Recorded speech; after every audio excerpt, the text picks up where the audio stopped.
Hello दोस्तों, क्या हाल है। तारीख आज 18 मई 2024, दिन शनिवार, हिंदी तिथि 10वीं। और आइए बात करते हैं आज के मुख्य समाचार में देश भर की तमाम बड़ी खबरों पर नजर डालते हैं। देखिए, आज के दिन को इंटरनेशनल म्यूजियम डे के रूप में मनाया जाता है, यानी अंतर्राष्ट्रीय संग्रहालय दिवस, और वर्ल्ड एड्स वैक्सीन डे भी आज ही मनाते हैं। और दोस्तों, हिंदुस्तान के लिए भी आज का इतिहास बहुत ही खास है। आज ही के दिन भारत ने राजस्थान के पोखरण में अपना पहला भूमिगत परमाणु परीक्षण किया था और इस परीक्षण को स्माइल बुद्धा नाम दिया गया। चलिए आगे बढ़े खबरों में। देखिए, देश की वित्त मंत्री निर्मला सीतारमण का कहना है कि हमारे देश में 70% विदेशी कंपनियां भारत में निवेश की इच्छुक हैं। अब हमें मैन्युफैक्चरिंग बढ़ाना ही होगा। और भारत के लिए एक और बड़ी अच्छी खबर तो ये आ रही है कि यूएन यानी कि संयुक्त राष्ट्र ने भी भारत के लिए विकास दर का अनुमान बढ़ा दिया है। इसके पीछे वजह है कि भारत में निवेश और निजी खपत बढ़ रही है। जी हाँ, देखिए आप, यूनाइटेड नेशंस यानी यूएन का कहना है कि भारत में श्रम बाजार सूचक बेहतर हुए हैं और भारतीय अर्थव्यवस्था के करीब 7% की दर से बढ़ने का अब अनुमान है, जबकि पहले 6.6% ही थी, लेकिन उस अनुमान को भी बढ़ा दिया संयुक्त राष्ट्र की तरफ से। और वहीं देखिए बड़ी खबर, भारत के विदेश मंत्री एस जयशंकर का कहना है कि चीन के साथ कारोबार में राष्ट्रीय हितों का ख्याल रखे कंपनियां। जयशंकर ने असंतुलन कम करने में इंडिया इंक से भी मदद मांगी। और नीति आयोग के सीईओ का भी ये कहना है कि वैश्विक प्रतिस्पर्धा के लिए ज्यादा एफटीए करे भारत, शुल्कों में भी कटौती की जाए। चलिए बड़ी खबर देखिए, साल के अंत तक भारत रूस में होगा वीजा फ्री आने जाने का समझौता। भारतीय पर्यटकों को आकर्षित करना चाहता रूस और इसीलिए रूसी दूतावास की तरफ से इस बात की जानकारी भी दी गई। चलिए बड़ी खबर देखिए, पान मसाला गुटखा मशीनों का जीएसटीएन पर रजिस्ट्रेशन जरूरी होगा। इसकी प्रक्रिया भी शुरू हो चुकी है। जी हाँ, दरअसल अब हमारे देश में जो पान मसाला गुटखा तंबाकू बनाने वाली कंपनियां हैं ना, उन कंपनियों के मैन्युफैक्चरिंग प्रोडक्शन प्लांट में जो मशीनें होती हैं जिनके जरिए ये गुटखा वगैरह बनाए जाते हैं, उन मशीनों का भी रजिस्ट्रेशन करवाना पड़ेगा। जीएसटी यानी कि वस्तु एवं सेवा कर नेटवर्क पर जीएसटी पोर्टल पर रजिस्ट्रेशन करना पड़ेगा ना। और बड़ी खबर देखिए दोस्तों, भारतीय मसालों पर बैन लगाने के मामले सामने आने के बाद अब एक और भारत के पड़ोसी देश ने भी इन मसालों की बिक्री पर बैन लगा दिया है। गेस करो वो कौन सा पड़ोसी देश हो सकता है। चलिए मैं आपको बता ही देता हूँ। अब नेपाल में भी एमडीएच और एवरेस्ट मसालों पर बैन लग चुका है। नेपाल देश ने भी कीटनाशक एथिलीन ऑक्साइड की जांच शुरू कर दी है इन मसालों में। अभी इससे पहले पिछले महीने अप्रैल में ही आपको बताऊंगा सिंगापुर और हांगकांग ने भारतीय मसालों को बैन किया था, राइट। तो अब आखिरकार नेपाल के खाद्य प्रौद्योगिकी गुणवत्ता विभाग ने भी कहा कि अगली जांच होने तक भारतीय एमडीएच और एवरेस्ट मसाले प्रतिबंध रहेंगे नेपाल में, है ना। चलिए बड़ी खबर आनी, 5 सालों में 5 गुना बढ़ी फेक रिव्यू की शिकायतें। और अब सरकार ने अमेजोन, मंत्रा समेत कई ई कॉमर्स प्लेटफॉर्म को फटकार भी लगाई, क्योंकि ये कई सारी कंपनियां क्या करती हैं कि फेक रिव्यू ऑनलाइन करवाती हैं, जिसके जरिए इनका प्रोडक्ट ज्यादा से ज्यादा ग्राहकों में विश्वसनीय बन सके। तो अब सरकार ने इन वेबसाइट्स को फाइनल चेतावनी भी दे दी है। अगर ये नहीं मानती तो इन वेबसाइट को हटा ही दिया जाएगा। चलिए बड़ी खबर आ रही, राजधानी दिल्ली के आईजीआई हवाई अड्डे पर पूर्ण आपातकाल घोषित किया गया। विमान में आग लगने की घटना के बाद हड़कंप मच गया। खबर आ रही कि इलेक्ट्रिक व्हीकल पॉलिसी के लिए कुछ नए विस्तृत दिशा निर्देश जारी करेगी सरकार। अब ये नई जानकारी सामने आई। अधिकारी का कहना है कि दिशा निर्देशों में आवेदन पोर्टल लिंक और पीएमए यानी कि परियोजना निगरानी एजेंसी के बारे में भी जानकारी शामिल होगी। हाल ही में आपको बताऊंगा, इससे पहले 15 मार्च को सरकार ने एक नई इलेक्ट्रिक वाहन नीति को मंजूरी दी है और उसके बाद तो इलेक्ट्रिक व्हीकल बनाने वाली कंपनियों के मार्जिन भी काफी कम हो गए। अब नेक्स्ट अपडेट ईवी पॉलिसी को लेकर ये आ रहा है। चलिए खबर है, सुप्रीम कोर्ट ने असम राज्य के डिटेंशन सेंटर में बंद 17 विदेशी नागरिकों को तुरंत फौरन डिपोर्ट करने का आदेश जारी किया है, क्योंकि इन नागरिकों को 2 साल से भी ज्यादा समय हो गया भारत सरकार ने हिरासत में ले रखा है ना। चलिए खबर है, आकाशवाणी और दूरदर्शन जैसे सरकारी चैनलों ने विपक्षी नेताओं के भाषण से मुस्लिम और बैंक करप्सी जैसे शब्द हटवाए। बड़ी खबर आ रही, भारत के विदेश मंत्री एस जयशंकर का यह मानना है कि भारत के लिए राष्ट्रीय सुरक्षा के साथ समझौता नहीं करेगा हमारा भारत। ये वाकई में विदेश मंत्री की तरफ से बहुत ही शानदार बात कही गई है ना। चलिए खबर आ रही दोस्तों, स्पेन ने हमारे भारत से इजराइल तक हथियार ले जाने वाले जहाज को अपने बंदरगाह पर रुकने की अनुमति नहीं दी। ये देखिए, इंटरनेशनल मुश्किलों के बीच अब भारत को भी कई परेशानियों का सामना करना पड़ रहा है, राइट। चलिए खबर आ रही दोस्तों, शेयर मार्केट ने कैंसिल की छुट्टी। आज वैसे तो शनिवार और रविवार को स्टॉक मार्केट बंद होना था, लेकिन आज 2 स्पेशल ट्रेडिंग के लिए बाजार खुलेगा। शेयर बाजार आज छुट्टी के दिन भी ओपन होगा, मतलब शनिवार को 2 स्पेशल ट्रेडिंग सेशन होंगे। प्राइमरी सिस्टम अगर फेल हुआ तो क्या किया जाए,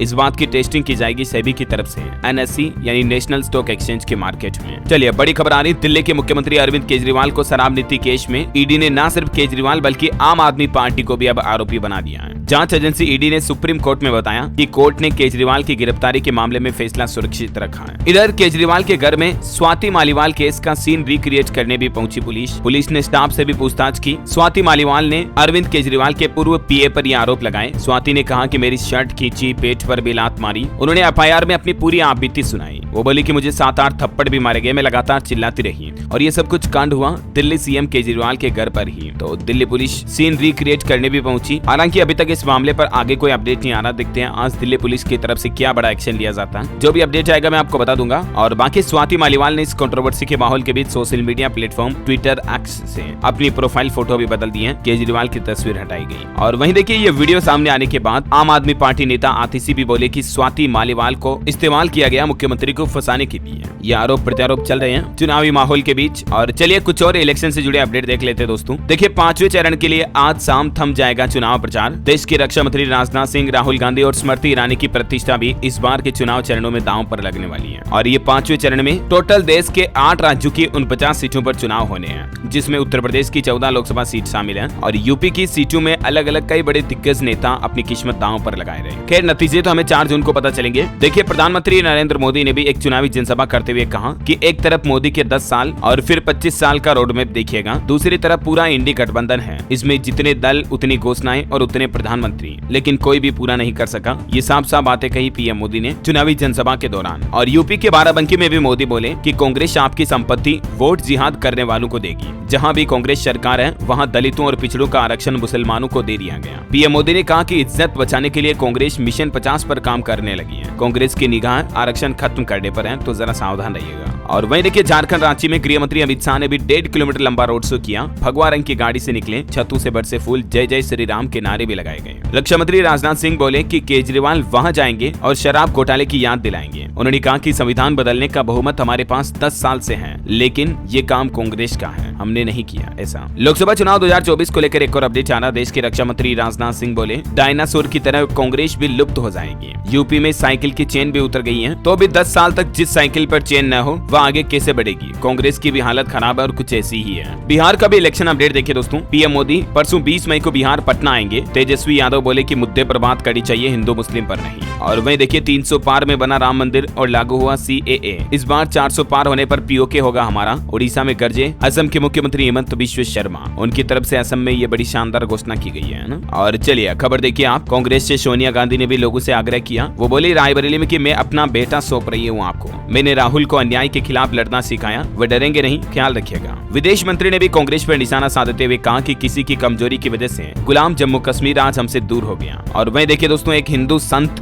देवकीनंद ठाकुर जी ने क्या कहा। वो बोले कि हर हिंदू 5 संतान पैदा करें और एक सनातन बोर्ड का गठन किया जाए। हम देश में 8% तक घट गए हैं, ये वाकई में चिंता की बात है। ये इस तरह के अजीब बयान दिए भगवताचार्य देवकीनंद ठाकुर महाराज ने। और देखिए बड़ी खबर, पाकिस्तान के गृह मंत्री भी बोले कि भारत व्यापारियों के जरिए आगे बढ़ा है। उन्होंने कहा कि वहाँ बिजनेसमैन की इज्जत होती है, जबकि पाकिस्तान में उन्हें चोर कहते हैं। तो आखिर डेवलपमेंट विकास होगा कैसे, है ना। और वहीं देखिए दिल्ली के सीएम अरविंद केजरीवाल ने पीएम ऑफिस पर अटैक करते हुए कहा कि मेरी जेल की लाइव वीडियो देखते थे अधिकारी। श्री राम तीर्थ में माथा भी टेका उन्होंने। इधर ब्रिजभूषण बोले कि मुझे कांग्रेस से ऑफर आया, बोला गया कि मैडम से बात हो गई है, अब तो मैं छुट्टा सांड हो गया हूँ, कहीं भी जा सकता हूँ, किसी भी लड़ सकता हूँ। ये बयान है ब्रिजभूषण केसरगंज के। और बड़ी खबर देखिए उत्तर प्रदेश में 3 रैलियों को संबोधित करेंगे प्रधानमंत्री नरेंद्र मोदी। उड़ीसा और झारखंड में रहेंगे गृह मंत्री अमित शाह भी। ये कुछ रूट होंगे, देख सकते हैं आप डिटेल। ओके दोस्तों, तो ये कुछ इलेक्शन का माहौल चल रहा है। और चलिए अब अपन आज के मौसम समाचार पर नजर डाल लेते हैं। देखिए सबसे पहली तो बड़ी चौंकाने वाली रिपोर्ट सामने आ रही कि इस बार दिल्ली में गर्मी का 14 साल पुराना रिकॉर्ड टूट गया। आज भी लू चलेगी, वीकेंड पर ऑरेंज अलर्ट जारी हुआ। और इसी बीच मौसम विभाग ने एक पूर्वानुमान ये भी जताया है कि हरियाणा, पंजाब और दिल्ली में लू बहुत तेज चलेगी। उत्तर प्रदेश, मध्य प्रदेश और बिहार के लिए भी येलो अलर्ट है लू का। ये देख सकते हैं मौसम विभाग की तरफ से कुछ राज्यों के लिए जो चेतावनी जारी की गई है। 11 राज्यों में टोटल 22 मई तक हीट वेव चालू रहेगी, MP, UP समेत। दिल्ली में नजफगढ़ का सबसे गर्म तापमान 47 डिग्री से भी ऊपर पहुंच चुका है। हालांकि कुछ राज्यों में बारिश की भी संभावना है। देखिए छत्तीसगढ़ के बिलासपुर, दुर्ग, बस्तर संभाग में बारिश हो सकती है। रायपुर समेत कई जिलों में कल सुबह भी बारिश देखी गई। अगले 48 घंटे में मौसम में बदलाव के आसार नहीं दिख रहे हैं। हालांकि बिहार में अगले 48 घंटे हीट वेव का येलो अलर्ट है। 8 जिलों में कड़ी लू चलेगी, तो जरा सावधान रहे घर से बाहर निकलते समय। झारखंड में भी 20 मई तक हीट वेव का येलो अलर्ट। देवघर, जामताड़ा समेत कई जिलों में तापमान 3 से 4 डिग्री तक बढ़ने की संभावना। और भी स्काईमेट वेदर की रिपोर्ट के मुताबिक अगले 24 घंटों के दौरान मौसम की संभावित गतिविधियां क्या रह सकती हैं दोस्तों, जिसकी जानकारी भी आप देख सकते हैं स्क्रीन पर, है ना। और वहीं सराफा बाजार पर नजर डालें, आज के सोना चांदी के भाव क्या चल रहे हैं। तो देखिए चांदी में 1800 रुपए का तगड़ा उछाल देखा गया, जबकि सोना भी 650 रुपए तक तेजी के साथ महंगा हुआ। चांदी तो ऑल टाइम हाई पर पहुंच चुकी है। 86,373 रुपए प्रति किलो चांदी। IBGA के वेबसाइट के मुताबिक राजधानी दिल्ली में लेटेस्ट रेट ये चल रहा है, जबकि सोना 55 रुपए तक सस्ता होकर 73,383 का पहुंचा है। ये तो IBGA की रिपोर्ट्स के मुताबिक मामले हैं, रेट है मतलब। जबकि मार्केट की बात करें तो चांदी 1800 रुपए उछल कर कितनी पहुंच गई, 88,000 के लगभग पहुंच गई है। और सोने की कीमत 750 की तेजी के साथ 74,050 रुपए प्रति 10 ग्राम हो गई है। ओके, और चलिए आगे बढ़ते हैं खबरों में। मार्केट से अपडेट देखिए दोस्तों। सेंसेक्स 253 अंक की तेजी के साथ 73,917 पर बंद हुआ। निफ्टी में भी 62 अंक की बढ़ोतरी रही। महिंद्रा एंड महिंद्रा का शेयर टॉप गेनर रहा। और वोडाफोन आइडिया को चौथी तिमाही में 7,674 करोड़ का घाटा हुआ। कंपनी की आय 10,000 करोड़ रही। VI का ARPU 146 रुपए रहा। खबर है JSW स्टील की चौथी तिमाही में मुनाफा 65% तक बढ़ा। ये 1299 करोड़ रुपए रहा। 7.5 रुपए के लगभग डिविडेंड भी देगी कंपनी। RVNL के Q4 के रिजल्ट भी आ चुके हैं। प्रॉफिट में 33% तक की बढ़ोतरी दर्ज हुई और ₹2.11 प्रति शेयर डिविडेंड देगी कंपनी, है ना। तो ये कुछ स्टॉक मार्केट से जुड़े लेटेस्ट अपडेट थे, मैंने आपको बता दिए एक साथ। चलिए आगे बढ़ते हैं खबरों में। देखिए आप, अब चिकित्सा उपकरणों की खामियों पर सरकार पैनी नजर रखेगी। MVPI के जरिए निगरानी की जाएगी और सभी कंपनियों को अपने अपने उपकरणों के हालातों की जानकारी भी देनी होगी। और एक बड़ी रिपोर्ट देखिए, दावा किया जा रहा है कि 98% भारतीय कंपनियों ने पिछले साल गंवाई संवेदनशील जानकारी, जबकि 55% कंपनियों ने डेटा वसूली की धमकियों पर फिरौती भी दी। रूब्रिक जीरो लैब्स के शोध के आधारित रिपोर्ट्स में ये बातें सामने आई हैं और ये काफी हैरान करने वाले दावे हैं वाकई में, इसलिए हम इन सच्चाई की पुष्टि नहीं कर सकते हैं। और खबर है दिल्ली शराब घोटाला केस में ईडी की 8वीं चार्जशीट में सीएम केजरीवाल का नाम तो है ही। पहली बार किसी राजनीतिक पार्टी को ईडी ने यह आरोपी बनाया इस केस में, है ना। और खबर है दक्षिण पूर्व एशिया में करीब 30 करोड़ लोग इस गंभीर समस्या की बीमारी के शिकार हैं और इससे हृदय रोग का बोझ भी बढ़ जाता है। हाल ही में आपको बताऊंगा ब्लड प्रेशर भी हमारे शरीर की सामान्य वैश्विक स्तर से अगर ज्यादा हो जाए तो काफी प्रॉब्लम हो सकती है। ये वैज्ञानिकों की रिसर्च भी आप देख सकते हैं, आपके हेल्थ से जुड़ी थोड़ी डिटेल स्क्रीन पर, है ना। और खबर आ रही दोस्तों, मारुति स्विफ्ट लॉन्च करने के बाद अब कंपनी ने एक बड़ा ऐलान किया है और भारत के इस एक और शहर में अपना नया सेल्स आउटलेट खोलने जा रही है। पंजाब के लुधियाना में खोलेगी ये कंपनी और इसका 3000वां आउटलेट्स भी होगा ये। चलिए खबर है स्पाइस जेट कंपनी को बड़ी राहत मिली। दिल्ली हाईकोर्ट ने 579 करोड़ रुपए के रिफंड करने का फैसला पलटा। टेक न्यूज से खबर आ रही है व्हाट्सएप का यूजर्स को तोहफा। लैपटॉप, टैबलेट या डेस्कटॉप पर अगर आप व्हाट्सएप चलाते हैं ना तो भी जल्दी आप अपनी चैट को लॉक कर पाएंगे। ये नया फीचर मिलने वाला है। और वहीं खबर देखिए दोस्तों, बड़ी चौंकाने वाली रिपोर्ट सामने आ रही है ICMR के द्वारा कि कैंसर का खतरा बढ़ाता है तेल को बार बार गर्म करके खाना और काम में लेना। Indian council of medical research का कहना है कि आखिर कितने दिन पुराना तक तेल आप इस्तेमाल कर सकते हैं। दरअसल ICMR ने हाल ही में भारतीयों के लिए एक एडवाइजरी जारी की जिसमें कहा कि एक ही तेल को बार बार गर्म करके इस्तेमाल करना काफी हानिकारक हो सकता है, बिल्कुल जहर की तरह बन जाता है, इसीलिए इन टॉक्सिक पदार्थों से दूर रहे तो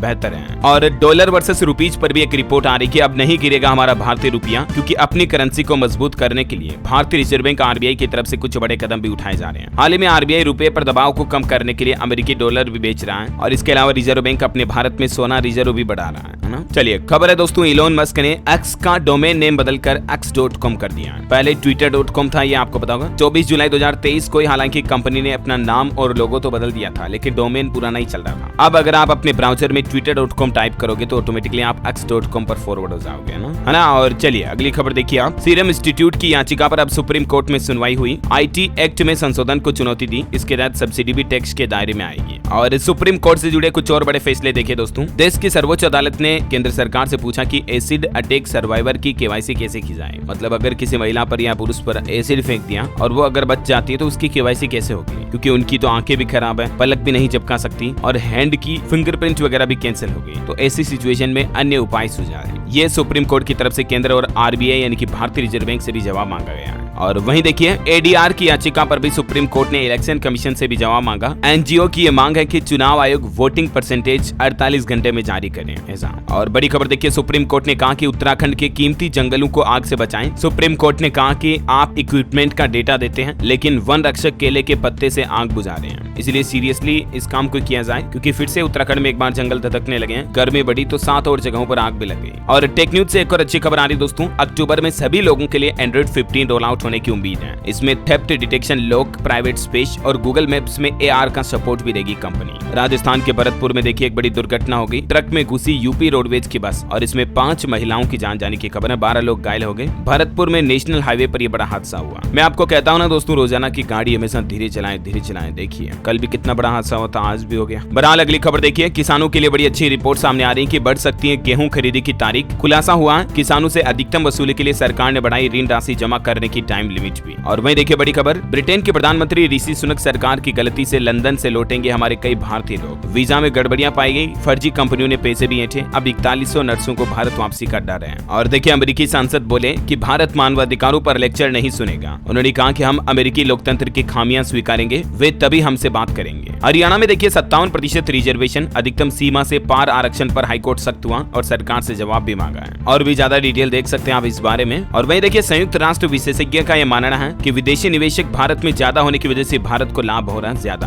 अभी चीन में निवेश भारत के मुकाबले भी कम आ रहा है। और फिक्की की EY रिपोर्ट में भी ये दावा किया जा रहा है कि अगर हमें भारत में भी विकसित देश जैसी स्वास्थ्य सुविधाएं बनानी है तो इसके लिए डॉक्टरों और बिस्तरों की संख्या में बढ़ोतरी करनी पड़ेगी। फिक्की ने अपनी रिपोर्ट में कहा कि विकसित देश जैसी स्वास्थ्य सुविधाओं के लिए देश में 50 लाख डॉक्टर और चाहिए, और फिर अस्पताल का इंफ्रास्ट्रक्चर, उनके बैठने की व्यवस्था तो है ही। चलिए दोस्तों अगली खबर देखिए। अब अगर अपने गाड़ी की किसी की नंबर प्लेट से किसी ने कोई छेड़छाड़ की तो पहली बार तो 2500 का चालान कटेगा और तीसरी बार गाड़ी का रजिस्ट्रेशन RC ही रद्द हो जाएंगे। बिहार सरकार की तरफ से ये निर्देश जारी किया सभी दोपहिया तिपहिया वाहनों के लिए high security registration number plate लगाना भी जरूरी है ना। और मोबाइल फोन लॉन्चिंग पर खबर आ रही है। Vivo Y200 Pro 5G smartphone 21 मई को लॉन्च होगा। इसमें आपको 50 मेगापिक्सल कैमरा, स्नैपड्रैगन 695 प्रोसेसर और अनुमानित कीमत 20,000 रुपए। ऑटो इंडस्ट्री से खबर देखिए, TVS अपाचे का RTR 160 और RTR 164 V ब्लैक एडिशन भी लॉन्च हो चुका है। 1 लाख रुपए के समथिंग कीमत है। खबर है मध्य प्रदेश के मुख्यमंत्री मोहन यादव ने बजट की तैयारियों पर बैठक भी शुरू कर दी है। वित्त बजट के प्रारूप और प्राथमिकताओं पर चर्चा हुई। 21 मई से लगातार विभागवार बैठकें होंगी। वही देखिए बड़ी खबर, हिमाचल प्रदेश के स्वास्थ्य संस्थानों में अब 5 साल तक सेवाएं देना अनिवार्य होगा। हाईकोर्ट की तरफ से एकल पीठ का फैसला बदल दिया गया है और जो स्वास्थ्य कर्मचारी हैं वो कहीं पर भी अगर स्वास्थ्य सेवाएं दे रहे हैं तो कम से कम 5 साल तो उनको टिकना ही पड़ेगा। ये हिमाचल प्रदेश हाईकोर्ट की तरफ से एक महत्वपूर्ण फैसला सुनाया गया है ना। और HP कोर्ट का एक और आदेश देखिए, अनुबंध शिक्षकों को स्थायी अध्यापकों की तरह दें वित्तीय लाभ। TGT PGT को लेकर भी ये निर्देश दिया है कि टीचर चाहे अनुबंधित ही क्यों ना हो, जब तक काम कर रहा तब तक उन्हें पूरे लाभ मिलने चाहिए। ऐसा और भी डिटेल आप देख सकते हैं इस बारे में। और वहीं दोस्तों हिमाचल प्रदेश में भी उत्तराखंड की तरह जंगलों में आग लग रही है। देखिए अब तक 313 जगहों पर आग लग चुकी है। 50 लाख की संपत्ति भी जलकर राख हुई। कुछ और करंट अफेयर्स से जुड़े अपडेट देखिए फटाफट से। इंडोनेशिया में फटा ज्वालामुखी, हजारों लोगों को सुरक्षित स्थानों पर पहुंचाया गया। भारतीय रिजर्व बैंक का RBI ने 2069 करोड़ रुपए के बॉन्डों की पुनर्खरीद भी की। भारत की इंटरनेट अर्थव्यवस्था यानी इंटरनेट इकोनॉमी भी साल 2030 तक 1000 अरब डॉलर तक पहुंच सकती है, विशेषज्ञों का यह अनुमान है। और खबर देखिए आप, फीफा महिला विश्व कप 2027 की मेजबानी करेगा ब्राजील। उत्तराखंड के 4 धाम में 200 मीटर की परिधि में मोबाइल फोन ले जाने पर भी बैन लग चुका है। ऑफलाइन पंजीकरण काउंटर 17 मई से 19 मई तक बंद रहेंगे और फिलहाल 31 मई तक VIP दर्शन वगैरह भी नहीं होंगे। उत्तराखंड में दर्शन के दौरान मोबाइल से रील्स वीडियो वगैरह भी नहीं बना पाएंगे। तो ये कुछ सख्त पाबंदियां लागू कर दी हैं 4 धाम यात्रा के सभी जगहों, चारों धाम के लिए, मतलब केदारनाथ, बद्रीनाथ, गंगोत्री और यमुनोत्री के लिए, है ना। उत्तराखंड के मुख्यमंत्री पुष्कर सिंह धामी भी यात्रा की व्यवस्था पर रखने के लिए खुद ग्राउंड पर उतरे। प्रोटोकॉल छोड़कर बस में श्रद्धालुओं से यात्रा करने को लेकर फीडबैक भी लिया। प्रशासन की अभी अपील है कि यात्रा पर आप बिना रजिस्ट्रेशन न जाएं। ऑफलाइन पंजीकरण 3 दिन के लिए बंद है, तब तक आप आने से परहेज करें। ओके, और खबर देखिए आप, राजस्थान में वंदे भारत समेत 6 ट्रेनें रद्द की गई। जयपुर रेवाड़ी ट्रेन भी नहीं चलेगी। गांधीनगर स्टेशन पर चल रहे काम की वजह से ये फैसला लिया गया। और खबर है, प्याज को राजनीति के चक्रव्यूह से निकालने का प्रयास कर रही सरकार। बफर स्टॉक के लिए 5 लाख टन की खरीदारी करेगी गवर्नमेंट। वहीं दोस्तों आपको पता होगा कल वर्ल्ड हाइपरटेंशन डे था और इसका भी एक डेटा देखिए जरा आप। स्क्रीन टाइम, जंक फूड खाकर ज्यादा बीमार होना और ज्यादा देर तक मोबाइल फोन देखना, स्मोकिंग, तंबाकू, इन चीजों से आजकल के युवा लड़के लड़कियों को कम उम्र में ही हार्ट अटैक आ रहे हैं। हाइपरटेंशन का दूसरा नाम ही साइलेंट किलर ही होता है। अब ये हार्ट अटैक का गणित भी आप देख सकते हैं कि कितने प्रतिशत किस उम्र के लोगों को हार्ट अटैक का खतरा ज्यादा रहता है। और इसके अलावा भी इन गंभीर बीमारियों का खतरा तो है ही गंदी आदतों के चलते। तो हाइपरटेंशन से बचने के उपाय भी आप स्क्रीन पर देख सकते हैं। योगा, एक्सरसाइज, व्यायाम वगैरह करना डेली, है ना। चलिए खबर है दोस्तों, बिहार पटना में 1 जून को वोटर्स के लिए खास अपील की गई। मूवी टिकट पर आपको 50% का डिस्काउंट मिलेगा। जिम, रेस्टोरेंट वगैरह में भी छूट मिलेगी, लेकिन बशर्त आपको 1 मई को वोट डालने जरूर जाना है। चलिए खबर है, कई एक्सप्रेस ट्रेनों का रूट डाइवर्ट किया गया। आरा से गुजरने वाली नॉर्थ ईस्ट, ब्रह्मपुत्र मेल और लोकमान्य तिलक गुवाहाटी एक्सप्रेस ट्रेन का भी रूट बदला बिहार में। और खबर है, हरियाणा में महंगी होगी शराब। अंग्रेजी शराब के दाम में 4 से 5% की बढ़ोतरी होगी। देसी की बोतल भी 4 रुपए महंगी होगी। रात में बार खोलने की फीस 20 लाख रुपए अलग से देनी पड़ेगी। हरियाणा सरकार की तरफ से शराब नीति केस को लेकर नई एक्साइज पॉलिसी में कई बदलावों के साथ मंजूरी दी है। तो ये वजह की शराब महंगी होने वाली है। 12 जून 2024 से ये बदले हुए कानून लागू होंगे और इसमें कुछ नए नियम भी लागू किए है शराब के ठेके 50 मीटर तक दूर खोलने का फैसला किया है और कुछ एक्स्ट्रा डिटेल आप देख सकते हैं और बाकी शराब दुकान खोलने का टाइम क्या होगा जिसकी भी जानकारी आप देख सकते हैं। और खबर है दोस्तों की केंद्रीय कर्मचारियों को कब मिलेगा 54% महंगाई भत्ते का फायदा, आखिर कब लागू होगा 8वां वेतन आयोग। इस पर भी एक बड़ी रिपोर्ट सामने आ रही है। मैं आपको आज दिन में विस्तृत जानकारी बता दूंगा इस टॉपिक पर डीएलएस न्यूज चैनल पर अलग से। बहरहाल चलिए कुछ एजुकेशनल खबरें देख लेते हैं। देखिए बिहार में पटना हाईकोर्ट से शिक्षा विभाग को लगा बड़ा झटका, शिक्षकों और कर्मियों को बड़ी राहत दी है। पटना हाईकोर्ट ने राज्य के विश्वविद्यालय शिक्षकों कर्मचारियों को राहत देते हुए 4 महीने से वेतन पेंशन का भुगतान नहीं होने वाले शिक्षकों का वेतन जारी करने का आदेश दिया है। हाल ही में बिहार में शिक्षा विभाग ने बड़ा एक्शन लिया था। स्कूलों में निरीक्षण करने के दौरान लगभग 550 शिक्षकों का वेतन काट लिया था, लेकिन ये सभी टीचर्स हाईकोर्ट गए तो आखिरकार इन्हें इनका वेतन वापस मिल चुका है ना। बिहार में देखिए आईएएस के पाठक के विभाग में भी घोटाले की खबर आ रही है। 14,297 डेस्क की क्वालिटी खराब है। 2 एजेंसीज पर भी एफआईआर दर्ज हुई है। और खबर है केवीएस एडमिशन को लेकर केंद्रीय विद्यालय ने कक्षा 11वीं में नामांकन के लिए एक नियम बदल चुका है। अब एक सेक्शन में रहेंगे सिर्फ इतने बच्चे ही, अधिकतम 40 बच्चों का नामांकन लिया जाएगा और भी ज्यादा डिटेल आप देख सकते हैं। और वैसे बिहार में भी केंद्रीय विद्यालय में 20 मई से 11वीं में एडमिशन शुरू होने जा रहे हैं। साइंस और कॉमर्स के स्टूडेंट्स ऑफलाइन भी आवेदन कर सकते हैं। ओके, और भी अदर स्टेट में भी शुरू हो ही जाएंगे खैर। और खबर आ रही CUET UG exam paper leak होने का दावा किया जा रहा। यूपी कानपुर में स्टूडेंट्स ने हंगामा भी किया। हरियाणा राज्य में स्कूलों की टाइमिंग बदल चुकी है। अब सुबह 1 घंटे पहले खुलेंगे स्कूल। पहली बार तापमान 47 डिग्री के पार पहुंचा। और अब ये स्कूल खुलने का नया टाइम टेबल क्या होगा। और वही देखिए यूपी मेट्रो में कार्यकारी और गैर कार्यकारी पदों के लिए आंसर की जारी हो चुकी है। और दिल्ली में DL-ED परीक्षा के लिए एग्जाम शेड्यूल भी जारी हो गया। ओके, एजुकेशन के बाद देखिए दोस्तों खेल समाचार पर खबर। लखनऊ जीत के बावजूद प्लेऑफ रेस से बाहर हुआ। मुंबई को 18 रन से हराया। 6ठे स्थान पर रही टीम। पूरन राहुल की 50 भी दिखाई दी। और खबर है पेरिस ओलंपिक के लिए भी भारतीय टेबल टेनिस टीम का ऐलान हो चुका है। शरद और मनिका 6 सदस्यीय टीम का नेतृत्व करेंगे। वहीं T20 वर्ल्ड कप के वार्म अप मैच का शेड्यूल भी जारी हुआ। 1 मैच खेलेगा भारत, पाकिस्तान, इंग्लैंड और न्यूजीलैंड नहीं खेलेंगे। चलिए कुछ अंतर्राष्ट्रीय न्यूज अपडेट देखिए आप। अमेरिका में आर्टेमिस 3 मिशन की फील्ड टेस्टिंग शुरू हुई। एरिजोना राज्य के रेगिस्तान में एस्ट्रोनॉट्स की मून वॉक देखी गई। चांद की सतह से सैंपल इकट्ठा करने की प्रैक्टिस भी की है। और मिस्र में देखिए दोस्तों यहाँ के राजा 3400 साल बाद उनका चेहरा बनाया गया। इनकी मम्मी पर सोने की परत चढ़ी थी। 14वीं सदी में मिस्र को सबसे ताकतवर बनाया था इन्होंने। कई देशों के वैज्ञानिकों ने मिलकर ओपेनहोपेट के चेहरे को ये रिक्रिएट किया है। और खबर है अमेरिकी ड्रिल के बाद उत्तर कोरिया ने समुद्र में दागी बैलिस्टिक मिसाइलें 300 किलोमीटर की दूरी तय की। चीन के राष्ट्रपति शी जिनपिंग से रूसी राष्ट्रपति पुतिन की मुलाकात हुई। दोनों एक दूसरे के गले लगे, साथ में चाय भी पी। नाराज अमेरिका बोला कि रूस या यूरोप इन दोनों में से एक को चुने चीन, क्योंकि दोनों से दोस्ती नहीं की जा सकती है। ओके, और अंत में एस्ट्रोलॉजिकल अपडेट देखिए आप। कल दोस्तों रविवार और एकादशी का योग भी है। सूर्य देव की पूजा के साथ आप दिन की शुरुआत करें तो अच्छा जाएगा। और आज के राशिफल पर नजर डालें तो वृश्चिक राशि के लोगों की वजह से दूसरों का जीवन बदलेगा। मकर राशि के लोगों की मेहनत भी सफल होगी। वहीं मेष, मिथुन, सिंह और वृश्चिक राशि के लोगों की मुश्किलें तो आज दूर हो सकती हैं। कुंभ राशि वालों के लिए भी आज का दिन सामान्य रहेगा, है ना। और दोस्तों आप मुझे कमेंट करके बताइए कि आपके राज्य में अभी बारिश का माहौल बन रहा है या नहीं। आपके शहर और राज्य में मौसम कैसा, कमेंट करके बताइए। और बाकी इस वीडियो को लाइक और शेयर करना। DLS न्यूज चैनल को सब्सक्राइब करके बेल आइकन जरूर दबा देना रोजाना ऐसी इन्फॉर्मेटिव काम की खबरें देखते रहने के लिए। जय हिंद, जय भारत, वंदे मातरम।